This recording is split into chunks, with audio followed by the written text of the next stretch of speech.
So Karen is mentioning that she had a problem. Her video stopped, but the voiceover kept going. She closed Filmora and the voiceover continued. Very strange. She had a hard shutdown. By that, I think she means that she pushed and held in the power supply. And then she rebooted the machine, but the video still didn't work anymore. And she thought it was probably corrupted at this point. Then she took the drastic step of putting the PC into the shop and have them reinstall Windows. And then she still couldn't edit the videos. So let's go through a couple of options and see what she could do in order to get up and running again. Before we get into the nature of the problem with the project and how to recover from that, let's just talk a little bit about how you shut the computer down. The hard stop or turning the power off was probably not a good idea. But that being said, here's an example that I have of a project that stalled on me. I was just trying to get into my iTunes account and it wouldn't load. Here's the steps that I took to actually resolve that issue. You just use Control-Alt-Delete to call up the task manager.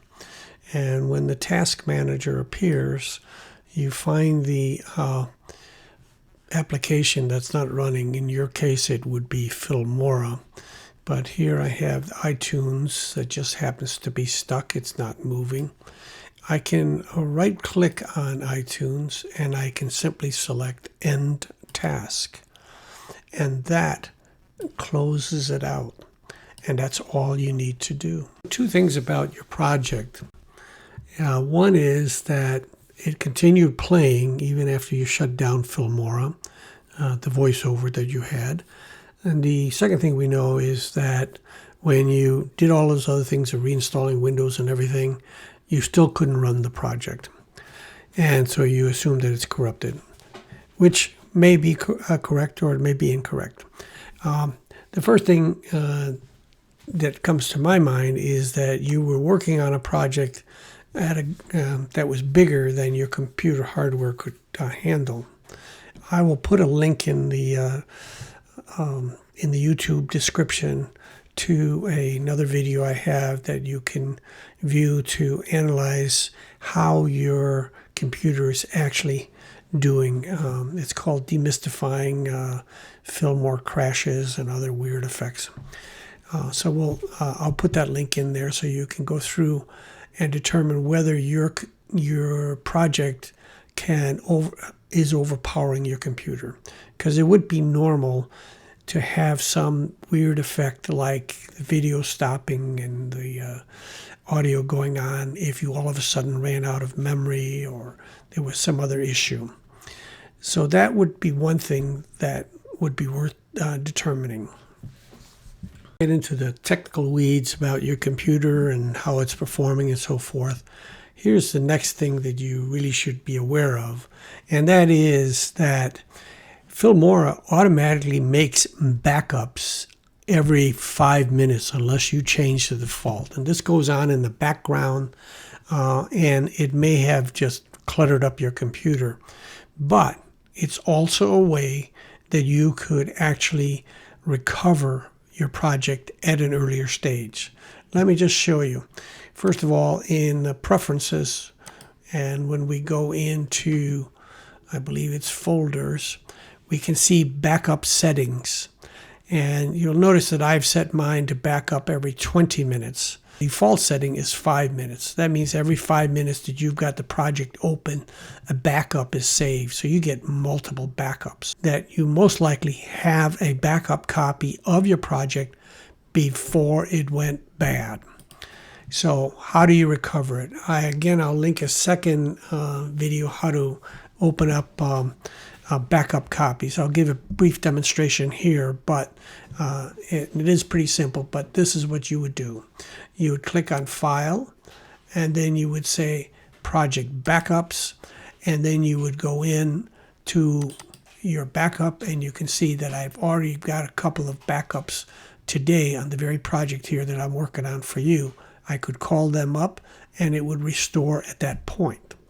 As I said, I will include a link to how to restore them and how to properly save them and go on. So you may be able to recover something that you, before whatever went wrong happened. And just one other thing you should know about preferences, if you haven't looked at this, is this media cache. You can go in and clear out a lot of backup stuff. And there are some other ways you can do that, but that's yet another video that I made on how to recover storage space. But anyway, so if you need to declutter your computer, that's an easy way to do it. Okay, so we've covered how you should properly close down Filmora using the task manager in case that it hangs up on you. We discussed a little bit how you can examine your computer's performance, make sure that it can handle your project. And then we showed you how to use a backup copy to continue after a crash. And then finally, we talked about how to clean up your hard drive. Okay, so you're not interested in any of these other tips that I've given you. You really just want to go into the project, find out what's corrupted, and go on with working on your project. All right, let's discuss how you can do that.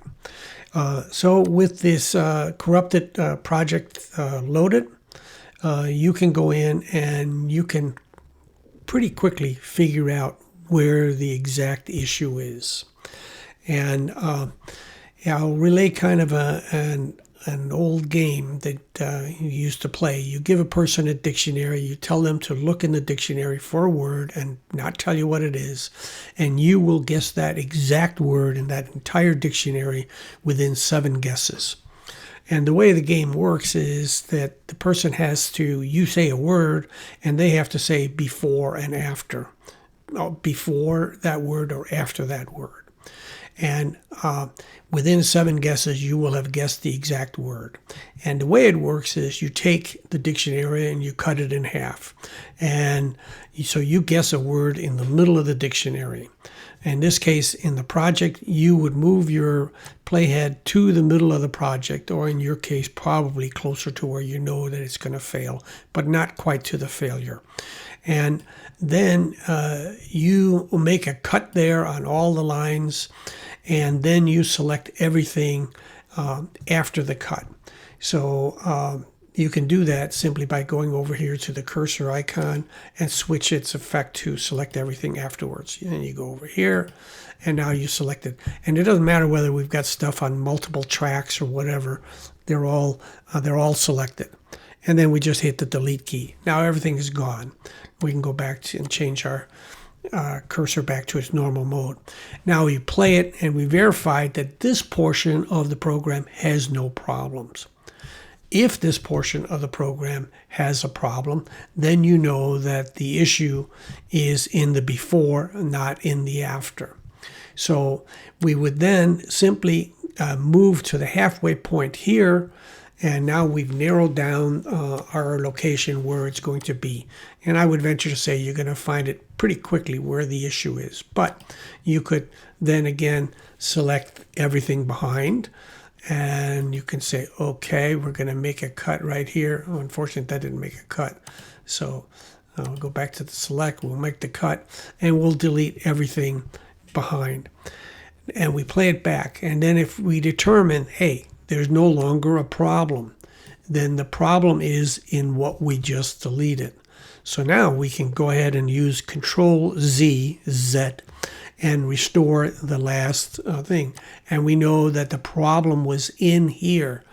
And we can actually eliminate all the other stuff, and then we can identify specifically what's causing the crash.